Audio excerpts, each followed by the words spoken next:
Si Al ay isang batang magsasaka na masayang ginugol ang kanyang mga araw sa pag-aalaga sa gulayan ng kanyang ama. Isang araw, nasaksihan niya ang isang batang ulila na ang pangalan ay Ilvia, na hinaharas ng mga lalaking kanyang ninakawan ng mga gulay. Dahil sa awa, sinundan niya si Ilvia sa bundok, na nauunawaan niyang gutom ito at nais lamang mabuhay. Nagdala si Al sa kanya ng pagkain araw-araw, na lalong nagpatibay sa kanilang samahan habang sila'y naglalaro at lumalaking malapit ang loob. Ngunit isang araw, ang mga lalaki na kung saan ninakawan ni Ilvia ng mga gulay, ay gusto siyang kunin at ibenta bilang alipin. Subalit sa huling sandali, lumitaw ang ama ni Al na may daladalang sako ng bigas, binayaran ang mga lalaki at iniligtas si Ilvia sa masamang kapalaran. Sa wakas, inampon ng pamilya si Ilvia, at tinanggap siya bilang isa sa kanila. 2 taon ang lumipas, ngunit si Ilvia ay patuloy na binubuli sa kanilang maliit na bayan. Itinago niya ang kanyang nararamdaman, ayaw niyang maging pabigat sa kanyang bagong pamilya. Gayunpaman, sinabi sa kanya ni Testa, ang kaibigan ni Al, ang katotohanan habang sila'y nasa isang paghahanap ng kayamanan sa bundok. Sa kanilang paglalakbay, natagpuan ni Testa at Al ang isang misteryosong kuweba. Sa loob, natagpuan ni Al ang mga kakaibang sulat sa bato. Nang hindi po niya ito, nagkaroon siya ng isang pangitain ng evil god, at siya'y nawalan ng malay. Pagkagising mula sa kanyang bangungot, natuklasan ni Al na ang kanilang bayan ay nawasak dahil sa pagputok ng bulkan. Marami ang namatay, at ang mga nakaligtas ay pinaghati-hatian ang natitirang pagkain. Nasa labas ng bayan ang mga magulang ni Al, naghahanap ng bagong tahanan, samantalang si Ilvia ay inaalagaan ang kanyang sugatang kapatid. Si Ilvia, na nag-aalala sa kalusugan ni Al, ay nagdesisyon na ibigay sa kanya ang kanyang bahagi ng pagkain.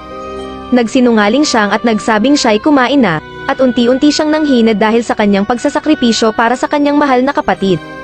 Nang matuklasan ito ni Al, huli na ang lahat, at siya'y lubos na nasaktan sa pagkawala ng batang kanyang itinuring na kapatid, dahil sa pagka-guilty. Sinisi ni Al ang kanyang sarili sa pagkamatay ni Ilvia, naalala niya ang pangako niya sa kanya, na siya ay magtatanim ng pagkain para sa kanya upang maging masaya. 15 taon ang lumipas, sa isang magandang araw, umalis si Al upang ihatid ang kanyang mga gulay sa mataong kapital. Habang papalapit siya sa lungsod, bigla niyang napansin ang isang grupo ng mga adventurer na nakikipaglaban sa isang kakilakilabot na S-rank dragon. Dumaloy ang takot sa kanyang mga ugat, ngunit hindi para sa kanyang sariling kaligtasan, mas nababahala siya na baka ang dragon ay pagtuunan ng pansin ang kanyang mga gulay pagkatapos nitong harapin ang mga adventurer, kaya siya ay tumulong. Kinuha ni Al ang isang carrot mula sa kanyang kariton at binato ito sa dragon, umaasa na ma-distract ang mabangis na hayop.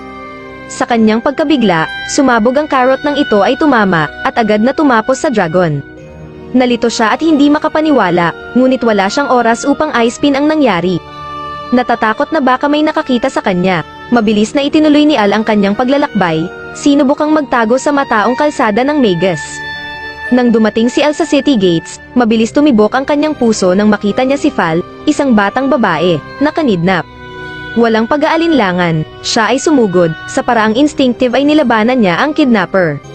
Mabilis at matagumpay ang pagligtas, at itinuloy ni Al ang kanyang paglalakbay upang mag-deliver. Subalit, sa kanyang pag-alis sa lungsod, pinigilan siya ng mga bantay sa gate. Ang balita tungkol sa kanyang kabayanihan ay mabilis kumalat, at ang misteryosong babae na kanyang nasagip ay walang iba kundi ang prinsesa ng kaharian, si Fal. Nais niyang makita ang kanyang tagapagligtas at magpasalamat ng maayos.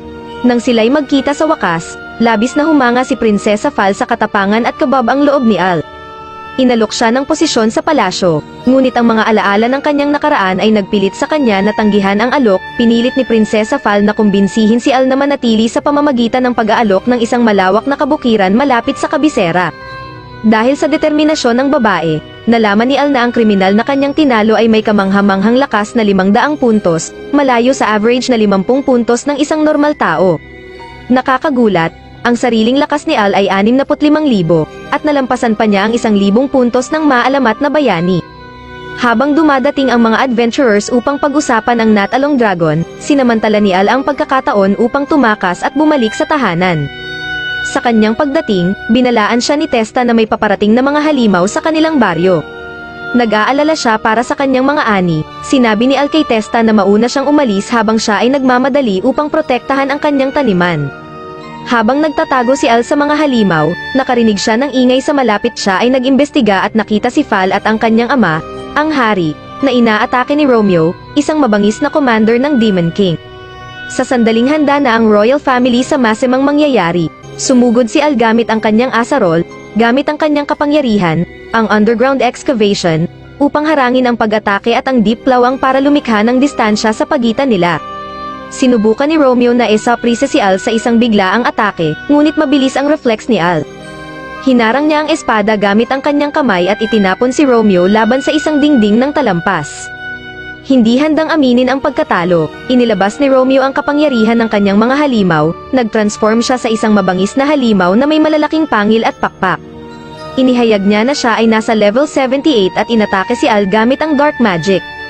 Sa kabila ng lakas ni Romeo, naiwasan ni Al ang pag-atake at bumawi gamit ang isang malakas na suntok na nagpabagsak sa kanya. Sa sumunod na pangyayari, dinala si Al sa kastilyo, kung saan ang hari ay nagpasalamat sa kanya para sa pagliligtas sa kaharian at inanyayahan siya na maging tagapaglingkod nito. Subalit, nanatiling tapat si Al sa kanyang damdamin, ipinapakita na ang tanging nais niya ay maging isang magsasaka. Bilang pagkilala sa kanyang kabayanihan, ang royal family ay ipinagkaloob sa kanya ang ipinangakong lupa at hiniling na magparehistro siya sa guild upang paminsang-minsan ay matulungan ang mga tao. Sinamahan siya ni Fal sa Adventurers Guild upang siya ay magparehistro. Ngunit pinili ni Al na itago ang kanyang kapangyarihan. Dahil dito, siya ay tinanggap sa pinakamababang ranggo. Sa kagustuhang patunayan ang kanyang sarili, humiling si Al ng isang quest at binigyan siya ng G-rank task na magtipon ng 10 herbs mula sa kalapit na kagubatan. Sa kanyang pagdating sa kagubatan, matagumpay niyang natipon ang 9 na herbs. Bigla, nagdilim ang kagubatan, at ang lupa ay nanginginig sa ilalim ng kanilang mga paa. Isang malaking itim na dragon, ang Ouroboros, ay lumabas, naglalabas ng dark magic at nagbigay ng panganib sa mga adventurer. Mabilis na tiningnan ni Al ang status board ng dragon at napagtanto na ang lakas nito ay higit sa 200,000 na takot para sa kanilang buhay. Ang grupo ay umurong at iniulat ang nakita sa Guildmaster. Habang ipinaliwanag ng Guildmaster ang tungkol sa Ouroboros, isang nakakatakot na pangyayari ang nagpaalala kay Helen, ang receptionist sa guild. Naalala niya ang kakilakilabot na araw na tinapos ng mismong dragon na iyon ang kanyang kapatid na si Lei. Napuno ng emosyon, siya ay nag-collapse determinado na tumulong. Binisita ni Al at Fal ang mga ruins ng dating baryo ni Helen, na winasak ni Ouroboros. Habang sila ay nag-e-explore, narinig ni Al ang isang misteryosong boses na tumatawag sa kanya. Sinundan niya ang tunog, natuklasan niya ang isang puntod at nakaharap ang isang multo. Ipinakilala ng multo ang sarili bilang si Lei, ang kapatid ni Helen, inihayag na siya ang tanging nakaligtas sa kanilang baryo. Ipinaliwanag niya na nawala ang alaala ni Helen dahil sa trauma na kanyang naranasan. Subalit ngayon, bumalik si Ouroboros at nasa malubhang panganib si Helen. Ibinihaji ni Lei ang kanyang sariling trahedya sa kamay ni Ouroboros, na humantong sa kanyang kamatayan habang pinoprotektahan ang kanyang kapatid. Ang dragon ay umaasa sa takot at negatibong enerhiya, si Al ay nababahala na baka hindi sapat ang kanyang malakas upang talunin ito. Gayunpaman, iminungkahi ni Lei na kung maaari silang maglabas ng kabaligtaran ng enerhiya na nais ni Ouroboros, maaari silang magkaroon ng pagkakataon na patigilin ang dragon at bumuo ng isang plano. Ipinagkatiwala ni Lei kay Al at Fal ang isang mensahe para kay Helen bilang bahagi ng kanilang estratehiya. Si Al at Fal ay bumalik, may kasabikang i-coordinate ang kanilang plano, ngunit natuklasan nilang si Helen ay naglakas loob mag-isa sa gubat upang harapin si Ouroboros. Habang kinakaharap niya ang dragon, ang kanyang takot ay umigting, at bumaha sa kanyang mga alaala ang pagkawala ng kanyang kapatid. Sinamantala ni Ouroboros ang pagkakataon upang gamitin ang kanyang guilt, manipulahin at piliting saksakin ang sarili. Sa oras na handa nang isaksak ni Helen ang kutsilyo sa kanyang sarili, biglang sumulpot si Al at pinigilan siya. Nainis si Ouroboros sa pakikialam. Inatake siya at binato sa isang puno, hindi natinag. Tumayo si Al at sinugod ang dragon, at binigyan ito ng malakas na suntok dahil sa unang beses niyang naranasan ang sakit. Si Ouroboros ay nagalit at walang awang inatake si Al. Bagaman naungusan siya ng dragon, si Al ay tumangging umurong. Takot para sa buhay ni Al, si Helen ay nagmakaawa sa kanya na sumuko, naniniwala na ang tunay na target ng dragon ay siya. Hindi niya kayang tanggapin ang ideya na may mamamatay dahil sa kanya. Ngunit si Al, na determinado na iligtas siya, ay dinala siya palayo at ibinahagi ang huling mensahe ni Lei.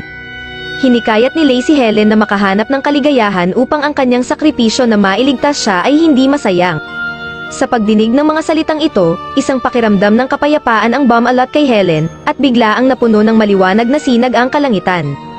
Walang negatibong damdamin na mapakain, si Ouroboros ay nanghina. Iniinsulto ni Al ang dragon, na nagtulak dito na sumalakay at subukang tapusin siya, ngunit binigyan ni Al ito ng napakalakas na suntok na nagpatombe sa dragon, at ito ay naglaho. Habang handa ng ipagdiwang ni Al at Helen ang kanilang tagumpay, biglang sinaksak ni Helen si Al. Napagtanto ni Al na si Helen ay sinaniban ng masamang dragon at tinangka niyang pagalingin ang sarili gamit ang isang potion. Ngunit dahil sa kanyang mahinang katawan ito ay natapon, at si Helen na sinaniban ay inaasar siya, ipinagmalaki kung gaano kadali sa kanya na patayin si Al. Sa oras na siya ay aatake ulit, isang malalaking nagliliwanag na pakpak ang hamarang sa kanyang daan. Isang holy dragon, na si Mirage, ang lumitaw upang protektahan si Al at ipahiram sa kanya ang power of regeneration upang matapatan ang atake ni Helen. Sinabi ni Mirage ang sikreto upang matalo si Ouroboros nang hindi nasasaktan si Helen, at hindi na nag-aksaya pa ng panahon si Al sa pagpapatupad ng plano. Sinuntok niya si Helen sa tiyan, naniniwala na natalo na niya ang evil dragon. Gayunpaman, agad niyang napagtanto na niloko siya ni Ouroboros, napahinto siya, nadama ni Al ang takot, at sinamantala ito ng dragon upang tangkaing eposes ang isipan ni Al. Surpresa naman, sa loob ng isip ni Al, nakita ni Ouroboros sa isipan nito ang iisang layunin ni Al na makapagsaka lamang. Ang matinding determinasyon na ito ay pumutol sa koneksyon ng isip, at ang masamang dragon ay Naples mula sa isip ni Al. Sinamantala ito ni Mirage upang wasakin si Ouroboros gamit ang exorcism magic, na naging dodging dahilan ng pagbagsak ni Al. Nang magising si Al, ipinaliwanag ni Helen sa kanya ang wakas ng labanan. Sinabi rin niya na may natira pang kapangyarihan ng masamang dragon sa kanya, na nagbibigay kakayahan sa kanya na baguhin ang kanyang mga kamay at paa. Sa pagkawala ng banta, bumalik si Al sa kanyang mapayapang buhay sa pagsasaka kasama si Testa. Hindi nagtagal, nakatanggap siya ng sulat mula sa kanyang mga magulang, na lumipat sa kalapit na lungsod. Nagpa siya siyang bisitahin sila at kumuha ng pataba, at naglakbay si Al. Sa daan, nakasalubong niya si Rory, isang adventurer na nagligtas sa kanya mula sa isang malanding orc na nagkagusto sa kanya. Dahil pareho lang ang kanilang patutunguhan, nagpa siya silang magkasama sa paglalakbay. Si Rory, isang descendant ng bayani na tumalo sa nakaraang Demon Lord, ay itinalaga sa kanya ang tungkulin na gamitin ang kanyang kapangyarihan upang protektahan at iligtas ang mga tao. Sa huli, sila ay nagkahiwalay, at bumalik si Al sa bahay, ngunit agad nawala ng malay dahil sa kanyang sobrang excited na ina. Ang kanyang pagmamahal sa kanyang anak ay sumobra sa punto na aksidenteng nababali niya ang mga buto nito tuwing niyayakap siya. Ang ama ni Al, na buhay pa rin, ay mali ang pagkaintindi sa sitwasyon at sinuntok si Al, iniisip na may ibang lalaki ang kanyang asawa. Pagkatapos, tinanong ni Al ang kanyang ama tungkol sa lokasyon ng pataba na kailangan niya. Ipinakita sa kanya ng kanyang ama ang isang mapa, na itinuturo rin ang hotel kung saan nananatili si Rory. Gayunpaman, itinuturing itong kakaiba ng kanyang ama, dahil alam niyang wala namang hotel sa lungsod. Nagpa siya si Al na kunin ang pataba at imbestigahan ang hotel, pero sa daan, narinig niya ang isang lalaki na humihingi ng tulong. Sinabi ng lalaki na inatake siya ng isang demonyo, ngunit isang batang babae na may asul na buhok ang sumagip sa kanya sa pamamagitan ng pagpapahabol nito sa demonyo patungo sa kagubatan. Naniniwala na si Rory ang babaeng iyon, nagmamadali si Al upang tulungan siya.